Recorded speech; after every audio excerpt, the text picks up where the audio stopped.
Bayangkan, Anda hidup di tahun 1600-an, zaman di mana dunia sedang terguncang hebat. Galileo baru saja mengesahkan teleskopnya ke langit dan berkata bahwa bumi bukanlah pusat semesta. Perang agama berkecamuk, dan wabah penyakit mengintai di setiap sudut kota. Di tengah kekacauan ini, sebuah pertanyaan besar muncul. Apa yang sebenarnya bisa kita percayai? Apakah mata kita bisa dipercayai? Tidak, mata bisa tertipu ilusi. Apakah tradisi bisa dipercayai? Tidak, tradisi seringkali salah. Disinilah, di tengah dinginnya musim dingin Eropa, sekelompok pemikir radikal mulai menyalakan api revolusi, bukan dengan pedang, melainkan dengan akal budi. Ini adalah kisah tentang rasionalisme, sebuah keyakinan berani bahwa reason atau akal adalah salah satu-satunya raja yang sah untuk menemukan kebenaran.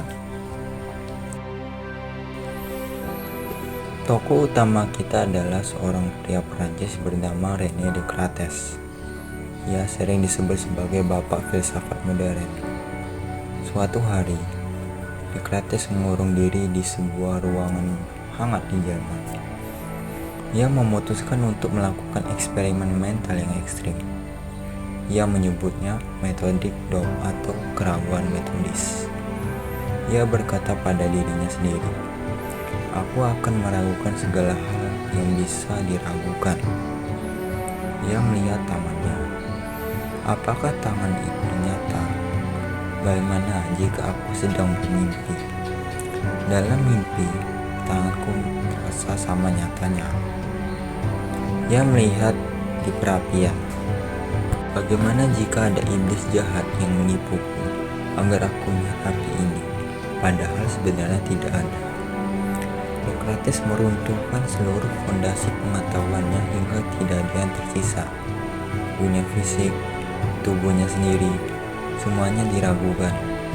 Namun, di titik nadir keraguan itu, ia menemukan satu hal yang tidak bisa ia ragukan. Untuk meragukan, ia harus berpikir, dan untuk berpikir, ia harus sadar.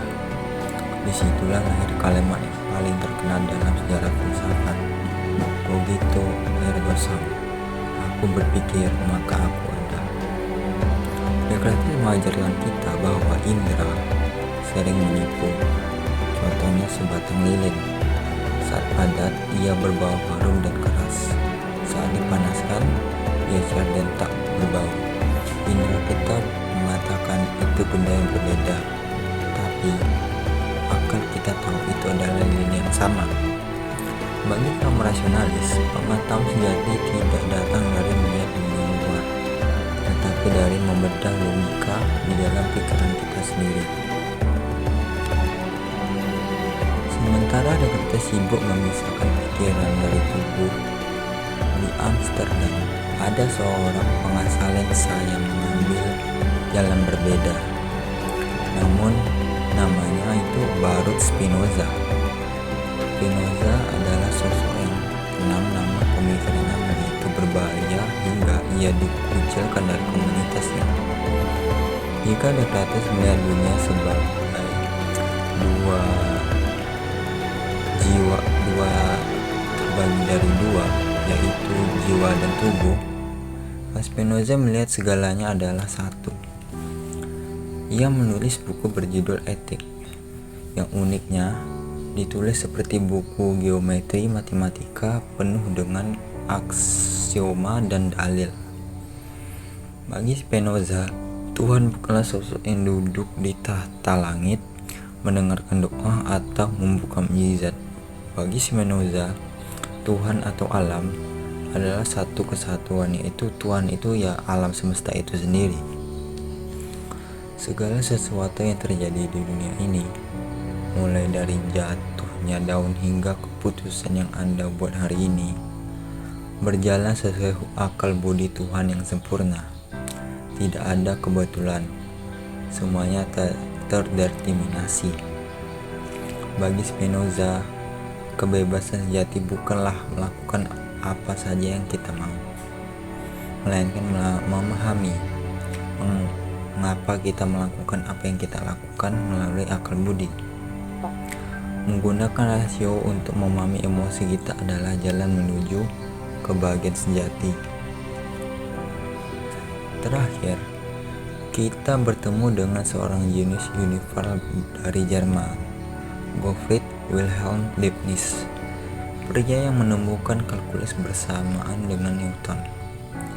Ini punya pandangan yang sangat unik tentang realitas.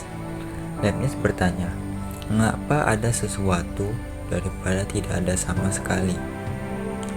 Ia percaya bahwa alam semesta ini tersusun dari unit-unit energi tak terbatas yang disebut monad. Monad ini seperti atom tetapi bukan materi, melainkan titik kesadaran. Dan inilah bagian yang paling optimis sekaligus kontroversial. Leibniz percaya bahwa Tuhan yang maha rasional telah menghitung semua kemungkinan dunia yang bisa diciptakan. Dan karena Tuhan itu sempurna, itu pasti memilih untuk menciptakan the best of all possible world, dunia terbaik yang mungkin ada. Mungkin Anda bertanya, dunia terbaik? Tapi ada perang, ada bencana, ada penderitaan. Leibniz akan menjawab, penderitaan itu ibarat bayangan dalam sebuah lukisan indah.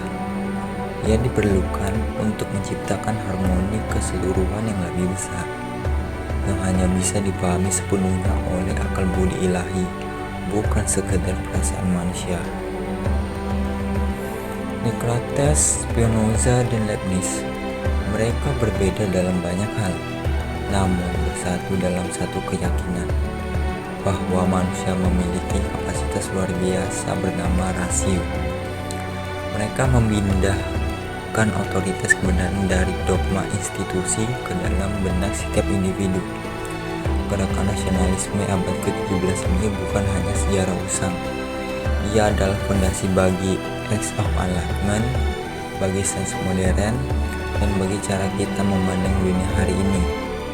Bahwa di tengah keraguan dan kekacauan kita selalu memiliki satu alat yang tak tergoyahkan untuk mencari kebenaran, pikiran kita sendiri. Begitu Erguson, aku berpikir maka aku ada.